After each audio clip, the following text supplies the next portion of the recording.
పటాన్ చెరువు పట్టణ కాంగ్రెస్ పార్టీ అధ్యక్షుడు కొల్కూరి నరసింహారెడ్డి మీడియా సమావేశం నిర్వహించారు. ఈ సందర్భంగా వారు మాట్లాడుతూ ఉద్యమకారులను ఆదుకున్న గొప్ప వ్యక్తి ముఖ్యమంత్రి రేవంత్ రెడ్డి. ఒకవైపు తెలంగాణ సంపదను దోచుకొని బినామీలతో తెల్లాపూర్లో 400 కోట్ల బినామీ ప్రాజెక్టుతో కోట్లు గడిస్తున్న వ్యక్తి హరీష్ రావు. ఆధారాలతో బయటపెట్టిన సంగారెడ్డి జిల్లా ఐఎన్టీయూసీ గ్రేటర్ హైదరాబాద్ 111వ డివిజన్ కాంగ్రెస్ అధ్యక్షులు కొల్కూరి నరసింహారెడ్డి. ఈ కార్యక్రమంలో మాజీ సర్పంచ్ సంజీవరెడ్డి, మాజీ పీసీసీ కార్యదర్శి మథీన్, మాజీ market committee director SK Atiq, పట్టణ కాంగ్రెస్ కార్యదర్శి పాషా, ఉపాధ్యక్షులు యువరాజ్, సాయిలు, ముదిరాజ్, శ్రీనివాస్ తదితరులు పాల్గొన్నారు. రాష్ట్ర ముఖ్యమంత్రి వర్యులు శ్రీ రేవంత్ రెడ్డి గారి పైన మాజీ మంత్రి హరీష్ రావు గారు నిన్న సంగారెడ్డి పట్టణంలో పత్రికా సమావేశంలో మాట్లాడుతూ ఈ తెలంగాణ రాష్ట్ర ఆవిర్భావంలో రేవంత్ రెడ్డి గారి పాత్ర లేదు, రేవంత్ రెడ్డి పూర్తిగా తెలంగాణ ద్రోహి అని చెప్పి మాట్లాడడం జరిగింది. దీన్ని పటాన్ చెరువు పట్టణ కాంగ్రెస్ తరఫున మేము ఖండిస్తున్నాం.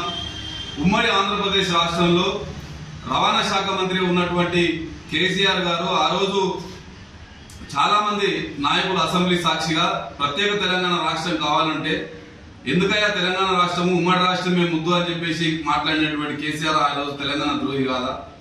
మరి తెలంగాణ రాష్ట్రాన్ని శ్రీమతి సోనియా గాంధీ గారు ఇచ్చినప్పటికీ మరి ఈ రాష్ట్రంలో 10 సంవత్సరాలు బీఆర్ఎస్ పాలనలో పూర్తిగా ఈ రాష్ట్రంలో ఉన్నటువంటి సంపదను పూర్తిగా దోచుకోవడం జరిగింది.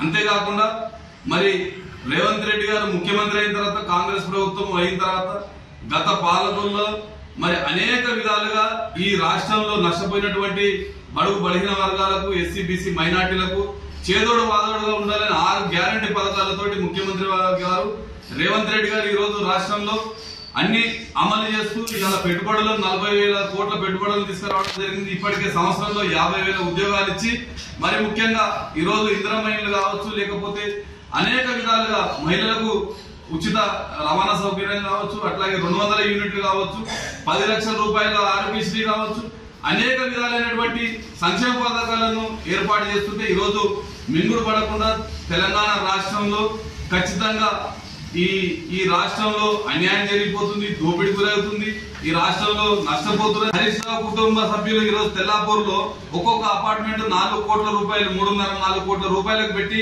కన్స్ట్రక్షన్ చేస్తున్నారు. వాళ్ళంతా వ్యాపారం చేసుకుంటున్నారు. వాళ్ళ కుటుంబం ఈ రోజు సవాల్ విసురుతున్నాం. పటాన్ చెరువు నియోజకవర్గంలో తెల్లాపూర్లో మరి ఇవాళ తన్నీరు మహేష్ రావు కావచ్చు, బోయినపల్లి కుటుంబ సభ్యులే కావచ్చు, వీరందరూ కూడా ఈరోజు ఈ యొక్క మరి దీంట్లో పాల్పంచుకుంటున్నారు. వాళ్ళ కుటుంబ సభ్యులేమో బిజినెస్ లో ఉండాలి, మరి వ్యాపారాలు చేసుకోవాలి, మిగతా జనాలు మాత్రం జైళ్లలో ఉండాలనే విధంగా ఇలా కేటీఆర్, హరీష్ రావు చూస్తున్నారు.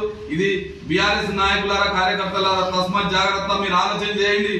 తెల్లాపూర్లో అనేక మరి నియోజకవర్గాల్లో ముఖ్యంగా హైదరాబాద్ లో అనేక నిర్మాణాలు జరుగుతున్నాయి. దీని వెనుక మొత్తం బినామీ కల్వకుంట్ల కుటుంబం ఉంది. దీన్ని మేము బహిరంగపరుస్తున్నాం, సవాల్ విసురుతున్నాం, మీకు తెలియజేస్తున్నాం అని చెప్పేసి ఈ సభాముఖంగా మేము తెలియజేస్తున్నాం.